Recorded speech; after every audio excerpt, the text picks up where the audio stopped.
محافظ ہے نگہباں ہے میرا مسلم پرسن اللہ۔ الحمد لله نحمده ونستعينه ونستغفره ونعوذ بالله من شرور أنفسنا ومن سيئات أعمالنا ومن يهده الله فلا مضل له ومن يضلله فلا هادي له ونشهد أن لا إله إلا الله وحده لا شريك له ونشهد أن سيدنا ومولانا محمدًا عبده ورسوله أرسله بالحق بشيرا ونذيرا أما بعد فقد قال الله تعالى لا يستوي الذين يعلمون والذين لا يعلمون وقال رسول الله صلى الله عليه وسلم طلب العلم فريضة على كل مسلم ومسلمة صدق الله وصدق رسوله النبي الكريم۔ اس جلسے کے صدر حضرت مولانا مفتی محمد روشن شاہ صاحب و دیگر علماء کرام اور سامنے جو بیٹھے ہوئے ہیں محترم بزرگوں، نوجوانوں، عزیز دینی بھائیوں اور سننے والی محترم ماؤں اور بہنوں، یہ اجلاس بہت ہی قیمتی اور ہمارا بیٹھنا یہ بھی بہت قیمتی، بیٹھ کر سننا یہ بھی بہت قیمتی، اور اس سے بھی زیادہ قیمتی سن کر عمل کرنا۔ ہم اگر سنتے رہے اور عمل اگر ہمارا اس پر نہ ہو، یا میں آپ سے یوں کہوں، اے بھائی اب بند کرو تمہارا تقریر ہے نا، یہ ٹیپ ہے کہ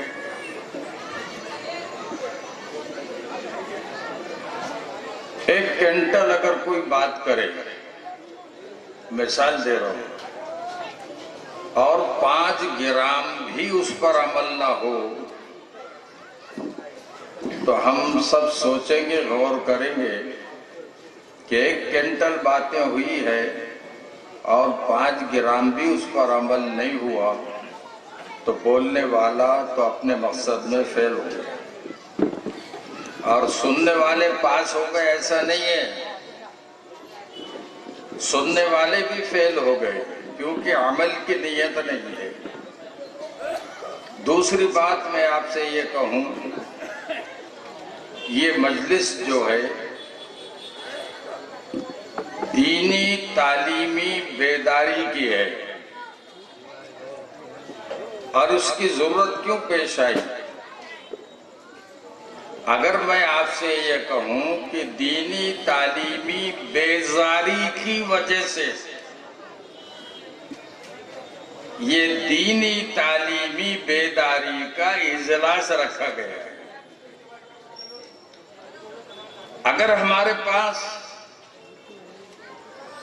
دین کی اہمیت ہوتی، ایمان کی عظمت و قیمت ہوتی، تو دین کا علم، ایمان کا علم، اسی کے ساتھ فرائض کا علم، سنتوں کا علم، واجبات کا علم اور اس کے مسائل ہم کو یاد ہوتے۔ بڑا مشکل مسئلہ ہے، جہاں تک فضائل کا تعلق ہے وہ اپنی جگہ پر حق ہے، لیکن اس کے ساتھ دینی مسائل کا علم اگر نہ ہو تو ہم تو طہارت بھی صحیح نہیں لے سکتے، وضو بھی صحیح نہیں کر سکتے، نماز بھی صحیح نہیں پڑھ سکتے، اس لیے کہ نماز کے فضائل ہم نے سنے، اس پر عمل کر رہے ہیں، نماز پڑھ رہے ہیں، لیکن نماز کے مسائل کا علم بھی نمازی کے لیے ضروری ہے۔ ہمارے امام صاحب کو معلوم ہے، مقتدی کو بھی معلوم ہونا، ہمارے امام صاحب کو علم ہے۔ مولانا سلام صاحب اوپر آئیے، آپ یہ کیا ہے؟ مقتدی کو بھی اس کا علم ہونا، اس لیے حضور پاک صلی اللہ علیہ وسلم نے علم کی اہمیت کو اپنے صحابہ کے سامنے بتایا۔ صحابہ کا مقام کیا ہے، آپ کی عظمت کیا ہے، صحابہ کی شان کیا ہے، قرآن پاک ان کی تعریف کر رہا ہے، اور اللہ کی طرف سے رضی اللہ عنہم و رضو عنہ کا سرٹیفکیٹ مل گیا ہے۔ ابھی تو اپن بیٹھے ہی نہیں پرچے میں، امتحان میں، تو سرٹیفکیٹ کہاں سے مل جائے گا؟ وہاں تو سرٹیفکیٹ ملا، اور اللہ کے نبی صلی اللہ علیہ وسلم نے فرمایا میرے صحابہ ستاروں کے مانند ہیں، ان میں سے کسی کا بھی تم اقتدا کرو گے کامیاب ہو جاؤ گے۔ حضور نے یہ فرمایا جو میرے صحابہ سے محبت رکھتا ہے، میری محبت کی وجہ سے محبت رکھتا ہے، اور جو میرے صحابہ سے بغض عداوت رکھتا ہے، میرے بغض اور عداوت کی وجہ سے عداوت رکھتا ہے۔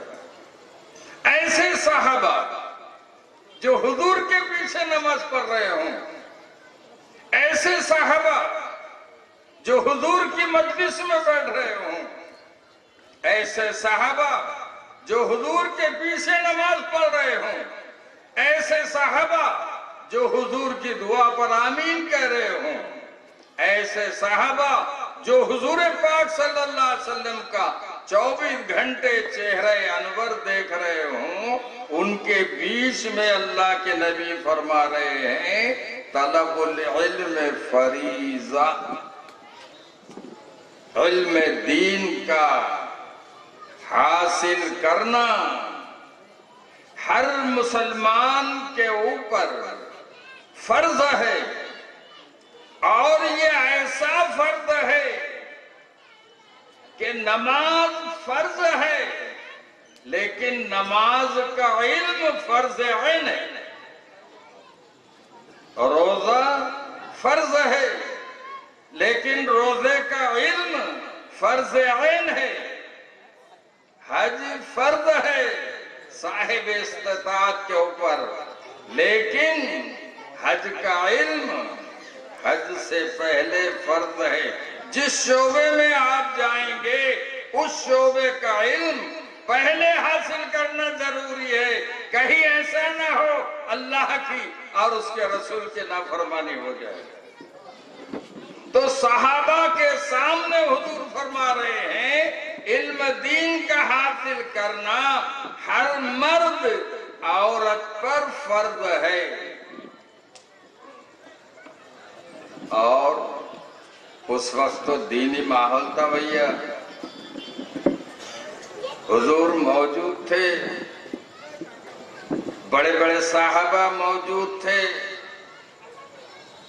حضور کا یہ اتباع، حضور کی پیروی، حضور کی اطاعت کرنے والے موجود تھے، حضور کی صحبت میں بیٹھ کر علم حاصل کر رہے تھے، ان سے کہا حضور نے اور وہاں سے چلتے چلتے چلتے ہم تک بات پہنچی اللہ کے نبی کی، طلب العلم فریضۃ علی کل مسلم و مسلمہ، ہر مسلمان مرد عورت کے اوپر علم دین کا حاصل کرنا فرض ہے۔ میں آپ کو صاف صاف بتاؤں گا، آج کے حالات میں، آج کے دور میں اگر ہم نے اپنی نسل کو علم دین، ہم نے اپنی نسل کو دینداری، ہم نے اپنی نسل کو قرآن، حدیث اور مسائل سے واقف نہیں کرایا، آج یہ بچے ہیں بالکل ایسے جیسے کورا کاغذ ہوتا ہے، کورے کاغذ پر آپ جو چاہیں لکھ دیں، یہ بالکل کورے کاغذ کے مانند ہے۔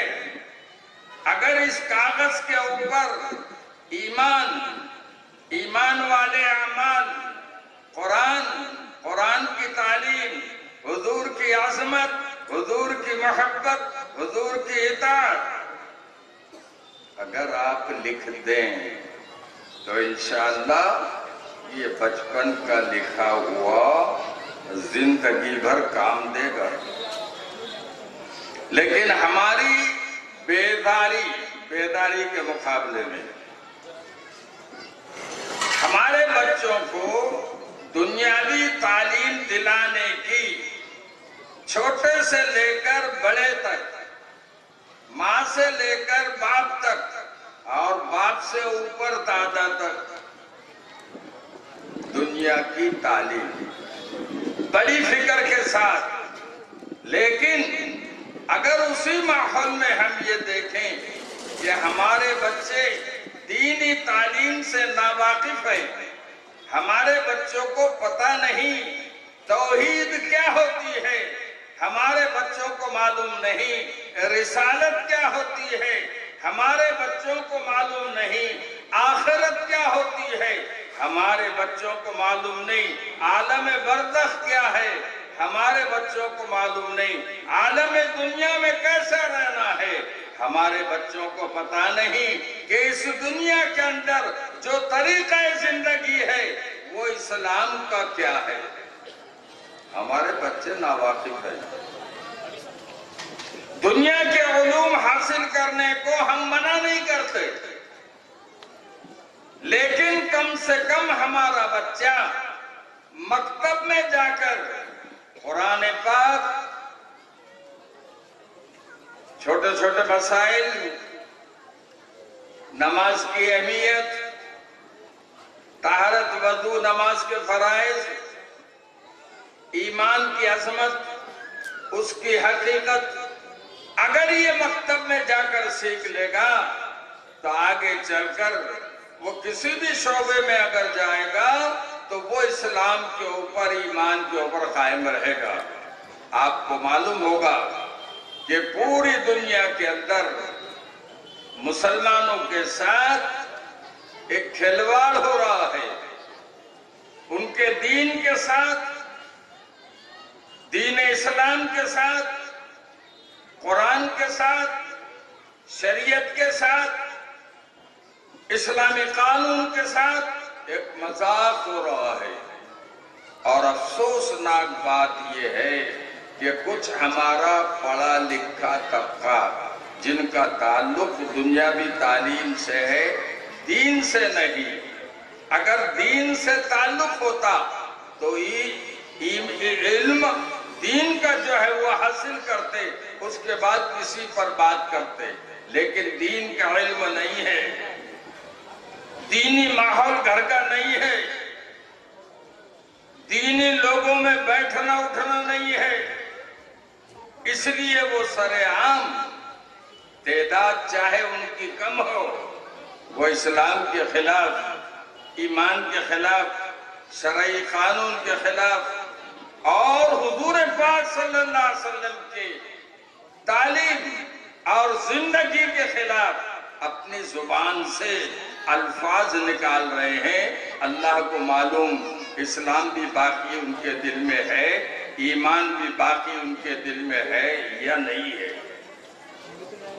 یہ نتیجہ اس بات کا ہے کہ بچپن سے دینی تعلیم کا ہمارے بچوں کے لیے کوئی اہتمام نہیں کیا گیا۔ ہمارا نوجوان دینی تعلیم سے دور، ہمارا نوجوان مسجدوں سے دور۔ ہمارے کتنے نوجوان ہیں جن کو قرآن پڑھ کر نہیں آتا؟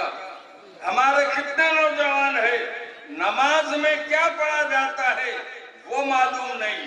ہمارے کتنے نوجوان ہیں جو برائی کے راستے پر پڑے ہوئے ہیں، ان کو پتہ ہی نہیں ہے اچھائی کیا ہوتی ہے، برائی کیا ہوتی ہے، نیکی کیا ہوتی ہے، بدی کیا ہوتی ہے، اللہ کی فرما برداری کیا ہے، اللہ کی نافرمانی کیا ہے، اللہ کے رسول کی اطاعت کیا ہے، حضور پاک صلی اللہ علیہ وسلم کی بغاوت کیا ہے۔